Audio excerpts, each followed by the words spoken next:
میں نے آپ کے سامنے قرآن مجید فرقان حمید سے سورۃ حجرات کی ایک آیہ کریمہ تلاوت کرنے کی سعادت حاصل کی ہے۔ خالق کائنات جل والا مجھے اس زمن میں حق سچ بیان کرنے کی توفیق نصیب فرمائے۔ آپ احباب کو حق کو سن کر سمجھنے کی اللہ تبارک و تعالی ہم سب کو سننے، سنانے، سمجھنے کے بعد اس پہ عمل میں رکھنے کی توفیق نصیب فرمائے۔ آج میری گفتگو کا عنوان ہے غیبت سے بچو۔ غیبت یہ وہ کبیرہ گناہ ہے کہ جو انسان کی نیکیوں کو ختم کر دیتا ہے۔ اس حوالے سے چند معروضات آپ کی گوش گزار کرنے کی سعادت حاصل کروں گا۔ اللہ تبارک و تعالی میری زبان پہ حق کو جاری فرمائے، حق بولنے کی، حق سمجھنے کی توفیق نصیب فرمائے۔ خالق کائنات جل والا نے قرآن مجید فرقان حمید کے اندر ارشاد فرمایا یا ایھا الذین آمنوا اجتنبوا کثیرا من الظن، اے ایمان والو بہت سے گمانوں سے بچا کرو، گمانوں سے بچا کرو، ان بعد الظن اسم، بہت سارے گمان گناہ ہوتے ہیں کہ انسان اپنے ذہن میں گمان کر لیتا ہے کہ انسان ایسا بھی ہو سکتا ہے، ایسا بھی ہو سکتا ہے، ایسا ہو سکتا ہے۔ فرمایا گمان سے بچا کرو، زیادہ گمانوں سے بچا کرو، اس لیے کہ بہت سارے گمان ایسے ہوتے ہیں اسم جو گناہ ہے۔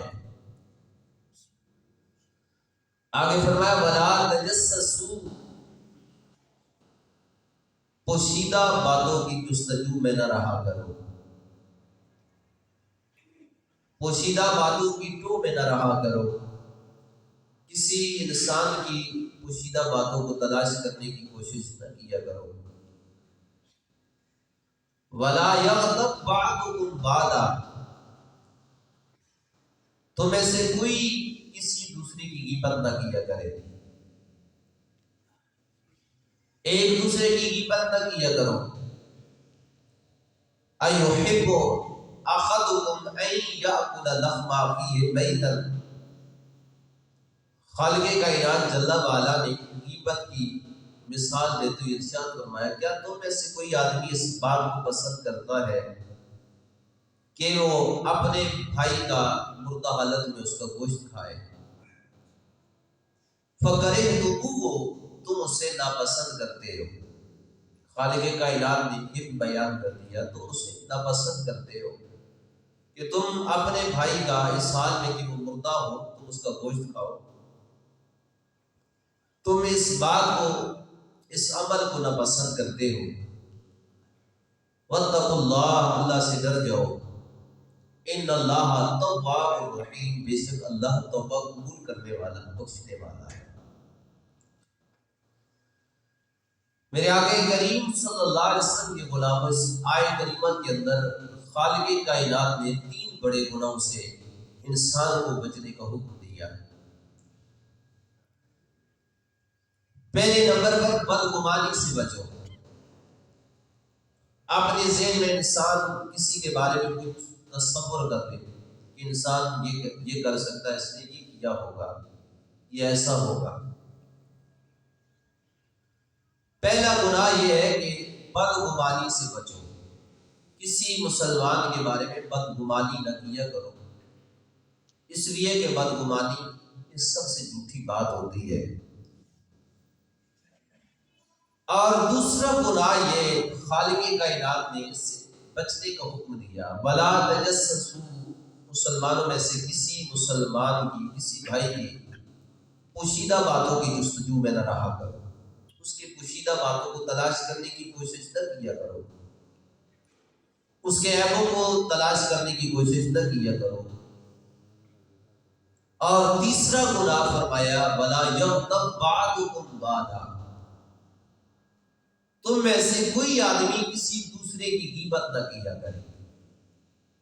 خالق کائنات جل والا نے اس آیت کریمہ کے اندر مسلمانوں کو، ایمان والوں کو کہ جنہیں خالق کائنات نے ایمان کی دولت سے سرفراز فرمایا، وہ اللہ کی توفیق سے مومن بنے، ایماندار بنے۔ اللہ ایمانداروں سے خطاب کر کے کہتا ہے ایمان والو، بدگمانی سے بھی بچا کرو، مسلمانوں کے گناہوں کو تلاش کرنے سے بھی بچا کرو، اور ایک دوسرے کی غیبت کرنے سے بھی بچا کرو۔ میرے آقا کریم صلی اللہ علیہ وسلم کے غلاموں، غیبت یہ معاشرے کا بہت بڑا گناہ ہے کہ انسان اپنے بھائی کی، اپنے دوست کی غیبت کرے۔ میرے آقا کریم صلی اللہ علیہ وسلم نے اپنے فرامین کے ذریعے سے کئی مقامات پر اس کبیرہ گناہ سے بچنے کی اپنے غلاموں کو ترغیب دی۔ پہلی حدیث مبارکہ امام بخاری علیہ رحمہ نے اس حدیث کو نقل فرمایا، اللہ کے رسول صلی اللہ علیہ وسلم نے ارشاد فرمایا، حضرت سیدنا ابو ہریرہ رضی اللہ تعالیٰ عنہ اس حدیث مبارکہ کے راوی ہیں۔ آپ روایت کرتے ہیں اللہ کے پیارے رسول صلی اللہ علیہ وسلم نے ارشاد فرمایا، ایاکم والظن فإن الظن اکذب الحدیث۔ فرمایا میرے غلاموں، بدگمانی سے بچا کرو، بدگمانی سے بچو، اس لیے کہ بدگمانی یہ سب سے بڑی جھوٹی بات ہوتی ہے۔ کسی مسلمان کے بارے میں برا گمان رکھا جائے، برا خیال کیا جائے کہ یہ ایسا ہو سکتا ہے، اس کے اندر یہ بھی گناہ ہو سکتا ہے، یہ بھی گناہ اس کے اندر پایا جا سکتا ہے۔ اللہ کے رسول صلی اللہ علیہ وسلم نے ارشاد فرمایا بدگمانی سے بچو، اس لیے کہ بدگمانی سب سے جھوٹی بات ہوتی ہے، سب سے بڑی جھوٹی بات ہے۔ آگے فرمایا وَلَا تَحَسَّسُوا وَلَا تَجَسَّسُوا، ان دونوں کا ایک ہی معنی ہے۔ کسی مسلمان کی پوشیدہ باتوں کی ٹو میں نہ رہا کرو، اس کی جستجو نہ کیا کرو، اس کے عیبوں کے درپے نہ ہو جایا کرو، اس کے عیبوں کو تلاش کرنے کی کوشش نہ کیا کرو۔ آگے فرمایا وَلَا تَنَاجَشُوا، ایک دوسرے کو دھوکہ نہ دیا کرو، مسلمانوں کو دھوکہ نہ دیا کرو۔ وَلَا تَحَاسَدُوا، ایک دوسرے سے حسد نہ کیا کرو۔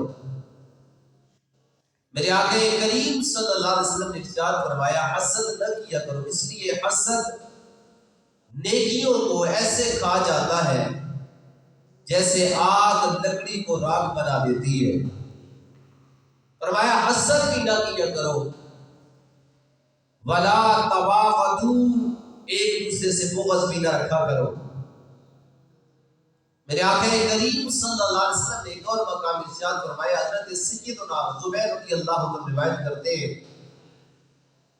میرے آقا کریم صلی اللہ علیہ وسلم نے ارشاد فرمایا میرے غلاموں، تمہارے اندر پچھلی امتوں کی ایک بیماری پائی جاتی ہے جو تمہارے اندر بھی پیدا ہو گئی ہے۔ میرے آقا وہ کون سی بیماری ہے؟ فرمایا الحسد والبغضاء، حسد کرنا، بغض رکھنا۔ میرے نبی نے ارشاد فرمایا ہی الحالکۃ، یہ ایسی بیماری ہے، حسد اور بغض کرنا ایسی بیماری ہے، فرمایا یہ ڈھونڈنے والی ہے۔ لا اقول، میں ایسا نہیں کہتا، تخلق الشعر، کہ یہ بالوں کو ڈھونڈنے والی ہے، ولکن تخلق الدین، میرے نبی نے ارشاد فرمایا لیکن دین کو ڈھونڈنے والی ہے، دین کو ختم کرنے والی ہے۔ یہ حسد اور بغض رکھنا ایسی بیماریاں ہیں فرمایا جو دین کو تباہ کر دیتی ہے، دین کو خراب کر دیتی ہے۔ میرے نبی نے ارشاد فرمایا وَلَا تَبَاغَضُوا، ایک دوسرے سے بغض نہ رکھا کرو۔ آگے فرمایا وَلَا تَدَابَرُوا، ایک دوسرے کی غیبت نہ کیا کرو۔ میرے کریم آقا صلی اللہ علیہ وسلم نے آگے فرمایا کونوا عباد اللہ اخوانا، اے اللہ کے بندو آپس میں بھائی بھائی بن کر جاؤ، بھائی بھائی بن کر رہو۔ میرے کریم آقا صلی اللہ علیہ وآلہ وسلم کی غلاموں، اس حدیث مبارکہ میں میرے کریم آقا صلی اللہ علیہ وسلم نے انسان کے اندر پائی جانے والی چند بیماریوں کو واضح فرمایا، اس کی چند بیماریوں کو بیان فرمایا۔ فرمایا پہلی چیز بدگمانی نہ کیا کرو، اس لیے بدگمانی کرنا یہ سب سے بڑی جھوٹی بات ہوتی ہے۔ آگے تو جگہ صلی اللہ علیہ وآلہ وسلم نے فرمایا، دوسری بات یہ بیان فرمائی مسلمانوں کے عیبوں کے درپے نہ ہو جایا کرو، ان کی برائیوں کو تلاش کرنے کی توبہ نہ پڑ جایا کرو، ان کی بیماریوں اور برائیوں کو تلاش کرنے کی جستجو نہ کیا کرو۔ آگے فرمایا وَلَا تحاسدوا، فرمایا ایک دوسرے سے حسد نہ کیا کرو، ایک دوسرے سے بغض نہ رکھا کرو، ایک دوسرے کی غیبت نہ کیا کرو۔ یہ سب کچھ بیان کرنے کے بعد میرے مصطفیٰ کریم صلی اللہ علیہ وسلم نے فرمایا کونوا عباد اللہ اخوانا، اے اللہ کے بندو آپس میں بھائی بھائی بن جاؤ۔ وفی روایت انس بن مالک رضی اللہ تعالیٰ عنہ، حضرت انس بن مالک کی روایت میں ان الفاظ کو میرے کریم آقا صلی اللہ علیہ وسلم نے زیادہ بیان فرمایا، انہیں کلمات کا اضافہ فرمایا۔ فرمایا لا یحل لمسلم ان یہجر اخاہ فوق ثلاث۔ میرے آقا دو جماعت صلی اللہ علیہ وسلم نے فرمایا کسی مسلمان کے لیے حلال نہیں ہے، اس کے لیے جائز نہیں ہے دوسرے مسلمان بھائی کو 3 دنوں سے زیادہ چھوڑے رکھے۔ کسی مسلمان کے لیے جائز نہیں ہے کہ دوسرے مسلمان سے 3 دن سے زیادہ ناراض رہے، اس کو چھوڑے رکھے۔ میرے آقا دو جماعت صلی اللہ علیہ وآلہ وسلم کے غلاموں، آؤ میرے کریم آقا صلی اللہ علیہ وسلم نے غیبت کے بارے میں کیا بیان فرمایا اور غیبت کی ڈیفینیشن کیا ہے، غیبت کس سے کہتے ہیں، اس کا مفہوم کیا ہے۔ حضرت سیدنا ابو ہریرہ رضی اللہ تعالیٰ عنہ روایت کرتے ہیں میرے آقا دو جماعت صلی اللہ علیہ وسلم نے صحابہ کرام کے مجمع میں سوال کیا ہے، میرے صحابہ اتدرون ما الغیبہ، اے میرے غلاموں کیا تم غیبت کے بارے میں جانتے ہو؟ غیبت کیا چیز ہوتی ہے، غیبت کا مطلب کیا ہے؟ آقا دو جماعت صلی اللہ علیہ وسلم نے جب سوال کیا صحابہ کہنے لگے یا رسول اللہ صلی اللہ علیہ وسلم اللہ و رسول عالم، اللہ اور اس کا رسول بہتر جانتا ہے۔ آقا دو جماعت صلی اللہ علیہ وسلم نے فرمایا سنو غیبت کیا ہے، ذکر کا خاک بما یکرہا، تیرا اپنے بھائی کے بارے میں اس کلمات سے یاد کرنا، ایسا ذکر کرنا جسے وہ ناپسند کرتا ہے، اس کے پیٹھ کے پیچھے ان الفاظ میں اس کا ذکر کرنا کہ اگر اس کے منہ پہ کر دیے جائیں، آمنے سامنے کر دیے جائیں، وہ انہیں ناپسند کرے۔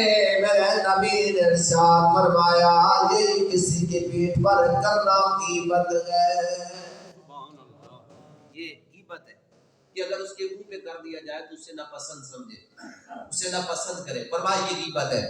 اب صحابہ سوال کرتے ہیں میرے آقا افریتا ان کان فی اخی ما قولا، میرے آقا آپ کیا ارشاد فرمائیں گے اگر میں کوئی کلمات کہوں جو میرے بھائی کے اندر پائے جاتے ہیں، مثال کے طور پر ایک آدمی کانا ہے، لنگڑا ہے، لیکن انسان اس کے بارے میں کانا کہتا ہے، اس کو لنگڑا کہتا ہے، میرے آقا دو جہاں صلی اللہ علیہ وسلم نے فرمایا اگرچہ اس میں یہ عیب پایا جاتا ہے، میرے کریم آقا صلی اللہ علیہ وسلم کے غلام پوچھتے ہیں میرے آقا اگر وہ واقعتاً اس میں عیب پایا جاتا ہے جو میں بیان کرتا ہوں، میرے مصطفیٰ کریم صلی اللہ علیہ وسلم نے فرمایا ان کانا فیہ ما تقول، اگر وہ واقعتاً اس میں عیب پایا جاتا ہے جو تو بیان کر رہا ہے، فقد اغتبتہ، تو نے اس کی غیبت کی ہے، ان لم یکن فیہ ما تقول فقد بغضتہ، اگر وہ عیب اس کے اندر نہیں پایا جاتا جسے تو بیان کرتا ہے تو تو نے اس پہ بہتان لگا دیا ہے۔ فرمایا اگر واقعتاً اس کے اندر عیب پایا جاتا ہے جسے تو بیان کرتا ہے تو یہ اس کی غیبت ہے، اس کی غیبت ہے۔ اگر واقعتاً اس کے اندر عیب ہے تم اس کی پیٹھ کے پیچھے اس کا عیب بیان کر رہے ہو تو یہ غیبت ہے۔ اگر وہ عیب اس کے اندر نہیں پایا جاتا جو تم بیان کرتے ہو تو تم نے یہ غیبت نہیں کی بلکہ اس پہ بہتان لگا دیا۔ بہتان یہ غیبت سے بھی بہت بڑا گناہ ہے۔ اور میرے آقا دو جناب صلی اللہ علیہ وآلہ وصحبہ وبارک وسلم نے ایک اور موقع پہ غیبت کو کیسے واضح فرمایا، غیبت کتنا بڑا گناہ ہے۔ حضرت ابو سعید خدری رضی اللہ تعالیٰ عنہ روایت کرتے ہیں اور ان کے ساتھ حضرت ابو ہریرہ رضی اللہ تعالیٰ، یہ دونوں صحابہ روایت کرتے ہیں، اللہ کے رسول صلی اللہ علیہ وسلم نے فرمایا اے میرے غلام الغیبت اشد من الزنا، فرمایا غیبت بدکاری سے بھی بڑا گناہ ہے۔ میرے کریم آقا صلی اللہ علیہ وسلم کے غلام حیران ہو گئے، میرے آقا کیا غیبت کرنا یہ بدکاری کرنے سے بھی بڑا گناہ ہے؟ فرمایا ہاں غیبت بہت بڑا گناہ ہے۔ صحابہ سوال کرتے ہیں میرے آقا کیف الغیبت اشد من الزنا، میرے آقا غیبت بدکاری سے کیسے بڑا گناہ ہے؟ اللہ کے رسول صلی اللہ علیہ وسلم نے فرمایا ان الرجل لا یزنی فیتوب اللہ علیہ، میرے نبی نے ارشاد فرمایا ایک آدمی بدکاری کرتا ہے، گناہ کر لیتا ہے، وہ توبہ کر لے میرا مالک اس کے گناہوں کو معاف کر دیتا ہے، اس کی غلطی کو معاف کر دیتا ہے۔ میرے کریم آقا نے فرمایا ان صاحب الغیبت لا یغفرها له صاحب۔ میرے نبی نے ارشاد فرمایا اگر انسان گناہ کرتا ہے، کوئی بدکاری کرتا ہے تو رب سے اس گناہ کی معافی مانگ لے تو رب اس کی گناہ کو معاف کر دیتا ہے۔ فرمایا ان صاحب الغیبت لا یغفر له، فرمایا غیبت کرنے والے کو اس وقت تک نہیں بخشا جاتا، اس وقت تک اس کے اس گناہ کو نہیں معاف کیا جاتا حتی یغفر له صاحبہ، جب تک جس کی اس نے غیبت کی ہے اس کا یہ صاحب اسے معاف نہ کر دے، وہ اسے معاف نہ کر دے، اس وقت تک اس کا گناہ نہیں معاف ہوتا۔ میرے نبی نے ارشاد فرمایا ایک آدمی نے بدکاری کی ہے، گناہ کیا ہے، وہ تنہائی میں بیٹھ کر اپنے رب سے اپنے گناہ کی معافی مانگ لے تو رب معاف کر دیتا ہے۔ دوسری طرف غیبت اس سے بڑا گناہ ہے، اس لیے کہ غیبت کے گناہ گار کو اس وقت تک معاف نہیں کیا جاتا جب تک جس کی غیبت کی ہے اس سے معاف نہ کر دے۔ یہ اللہ کے رسول صلی اللہ علیہ وسلم نے ارشاد فرمایا آؤ اسلام کی تعلیمات کو سمجھو، اسلام اور آقا جہاں صلی فرامین کی تعلیمات کو سمجھو۔ میرے کریم آقا صلی کے غلاموں، ہم نے غیبت کو بہت چھوٹا گناہ سمجھ رکھا ہے۔ اللہ کے رسول صلی اللہ علیہ وسلم نے ارشاد فرمایا غیبت کرنا یہ بدکاری سے بہت بڑا گناہ ہے۔ حضرت ابو برزہ اسلمی رضی اللہ عنہ روایت کرتے ہیں میرے کریم آقا صلی نے ایک مجمع کے اندر، ایک جماعت کے اندر ارشاد فرمایا یا معاشر من اسلم بلسانی ولم يدخل الایمان، اے وہ لوگوں جنہوں نے میرا کلمہ پڑھ لیا لیکن ایمان ان کے دلوں میں ابھی تک داخل نہیں ہوا، جنہوں نے صرف ابھی تک کلمہ پڑھا ہے، مسلمان ہوئے ہیں اور ایمان ان کے دلوں میں داخل نہیں ہوا، لا یغتاب المسلمین، وہ مسلمانوں کی غیبت نہ کیا کرے، مسلمانوں کی غیبت نہ کیا کرے، فرمایا ولا یتبعوا عوراتہم، اور مسلمانوں کے گناہوں کے درپے نہ ہوا کرے، ان کی آبرو ریزی کے بارے میں درپے نہ ہوا کرے۔ میرے کریم آقا صلی اللہ علیہ وسلم نے ارشاد فرمایا فَإِنَّهُ مَن تَبِعَ عَوْرَاتِهِمْ، فرمایا جو مسلمانوں کے گناہوں کے درپے ہو جاتا ہے اور مسلمانوں کی گناہوں کو تلاش کرنے کے پیچھے پڑ جاتا ہے، میرے نبی نے ارشاد فرمایا یتبع اللہ عورتہ، اللہ اس بندے کے گناہوں کے پیچھے پڑ جاتا ہے۔ جو مسلمانوں کے گناہوں کے درپے ہو جاتا ہے اور مسلمانوں کی عیبوں کی تلاش میں پڑ جاتا ہے، وہ چاہتا ہے مجھے اس کا کوئی عیب مل جائے، میں اسے زمانے میں رسوا کر دوں، معاشرے میں رسوا کر دوں اور اسے لوگوں کے سامنے رسوا کر دوں۔ میرے نبی نے ارشاد فرمایا یاد رکھنا جو مسلمانوں کے گناہوں کے پیچھے پڑ جاتا ہے یتبع اللہ عورتہ، اللہ اس بندے کے گناہوں کے پیچھے پڑ جاتا ہے۔ آگے فرمایا وَمَن يَتَّبِعِ اللَّهُ عَوْرَتَهُ، فرمایا جس انسان کے پیچھے میرا مالک اس کے درپے ہو جائے، اس کے گناہوں کے درپے ہو جائے، یفضح فی بیتی، اللہ اسے گھر بیٹھے ہی رسوا فرما دیتا ہے، گھر بیٹھے ہی اسے رسوا کر دیا جاتا ہے۔ میرے کریم آقا قسم کے غلاموں، آؤ اس غیبت کے گناہ سے اور مسلمانوں کے عیبوں کی تلاش سے توبہ کر لو۔ میرے کریم آقا قسم نے ارشاد فرمایا غیبت نہ کیا کرو اور مسلمانوں کے عیبوں کے پیچھے نہ پڑ جایا کرو، اس لیے کہ جو مسلمانوں کے عیبوں کے پیچھے پڑ جاتا ہے میرا مالک اس بندے کے گناہوں کے پیچھے پڑ جاتا ہے، اور جس کے گناہوں کے پیچھے میرا مالک پڑ جائے فرمایا یفضح فی بیتی، اسے گھر بیٹھے ہی اللہ ذلیل و رسوا فرما دیتا ہے، گھر بیٹھے ہی ذلیل ہو جاتا ہے۔ میرے آقا کریم صلی اللہ علیہ وسلم کے غلام آخری حدیث مبارکہ واقعہ دامن میں اتنی وسعت نہیں ہے، حضرت انس بن مالک رضی اللہ عنہ روایت کرتے ہیں میرے کریم آقا صلی اللہ علیہ وسلم نے ارشاد فرمایا لما عرج بی، فرمایا جس رات مجھے عروج ملا، میں اللہ کی بارگاہ میں پہنچا، معراج کرایا گیا، فرمایا میں ایک قوم کے پاس سے گزرا، مررت بقوم، میں ایک قوم کے پاس سے گزرا، اللہ کے رسول صلی اللہ علیہ وسلم نے ارشاد فرمایا میں ایک قوم کے پاس سے گزرا لہم اظفار من نحاس، جس کے ناخن تانبے کے تھے، تانبے کے ناخن تھے۔ ایسی قوم کا میں نے ملاحظہ کیا، دیکھا کہ جن کے ناخن تانبے کے تھے، یخرجون وجوہہم وصدورہم، وہ ان ناخنوں سے اپنے چہروں اور اپنے سینوں کو نوچ رہے تھے، زخمی کر رہے تھے، اپنے چہروں کو اور اپنے سینوں کو زخمی کر رہے تھے۔ میرے کریم آقا صلی اللہ علیہ وسلم نے جبریل سے پوچھا قل تو من ہؤلاء یا جبریل، اے جبریل یہ کون لوگ ہیں کہ جن کے ناخن تانبے کے ہیں اور اپنے ناخنوں سے اپنے چہروں اور سینوں کو نوچ رہے ہیں، زخمی کر رہے ہیں۔ میرے کریم آقا صلی اللہ علیہ وسلم کی بارگاہ میں جبریل نے کہا یا رسول اللہ ہؤلاء الذین یاکلون لحوم الناس یقعون فی اعراضہم، فرمایا یہ وہ لوگ ہیں جو مسلمانوں کا گوشت کھایا کرتے تھے، لوگوں کا گوشت کھایا کرتے تھے۔ قرآن کہتا ہے نا غیبت کرنا اپنے مسلمان بھائی کا گوشت کھانے کے مترادف ہے، فرمایا وہ مسلمانوں کا گوشت کھایا کرتے تھے، وَيَقَعُونَ فِي أَعْرَاضِهِمْ، اور مسلمانوں کی عزتوں میں واقع ہوا کرتے تھے، ان کی آبرو ریزی کیا کرتے تھے، ان کی عزت کو پامال کرنے کے درپے تھے۔ میرے کریم آقا صلی اللہ علیہ وسلم نے ارشاد فرمایا میں نے ایسے لوگوں کو دیکھا کہ جن کے ناخن تانبے کے تھے، اپنے ہی ناخنوں سے اپنے چہروں اور سینوں کو زخمی کر رہے تھے۔ ان کا جرم یہ تھا، ان کا گناہ یہ تھا ہؤلاء الذین یاکلون لحوم الناس، ایسے لوگ مسلمانوں کا گوشت کھایا کرتے تھے، ان کی غیبت کیا کرتے تھے۔ دو دوست مل گئے، کسی مسلمان کی غیبت کر دی، پھر آگے چلے، کوئی مل گیا اس کے سامنے کسی دوسرے کی غیبت کر دی، کسی دوسرے کی غیبت کر دی، کسی اور مسلمان کی غیبت کر دی۔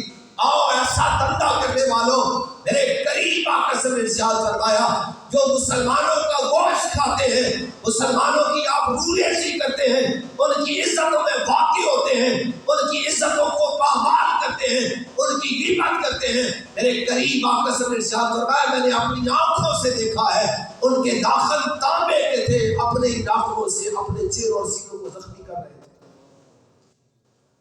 میرے آقا ایک قسم کے غلام، آؤ اپنے رب سے اپنے گناہوں کی معافی مانگ لو، آج سے اپنے ہی دل میں اپنے مالک سے توبہ کر لو، آج ہی اپنے رب سے اپنے گناہوں کی معافی مانگ لو، قبل اس کے کہ ایسا وقت آ جائے کہ ہم نعوذ باللہ عاشق اللہ معاف فرمائے ہمارے ناخن بھی تانبے کے ہوں اور ہم اپنے چہروں اور سینوں کو زخمی کر رہے ہوں، اللہ معاف فرمائے۔ میرے کریم آقا قسم کے غلاموں، وہ وقت آنے سے پہلے خالق کائنات انسان کو مہلت دے رہا ہے، اپنے آپ کو سنورنے کا موقع دے رہا ہے، اپنے آپ کو سنبھالنے کا وقت دے رہا ہے۔ آج سنور جاؤ، آج وقت ہے، اپنے آپ کو سنبھال لو۔ اللہ تبارک و تعالیٰ سب سے پہلے مجھے پھر آپ سب کو عمل پر عمل کی توفیق نصیب فرمائے۔ جناب آپ نے سود ادا کرنی ادا کر لے۔ باخر دعوانا الحمدللہ۔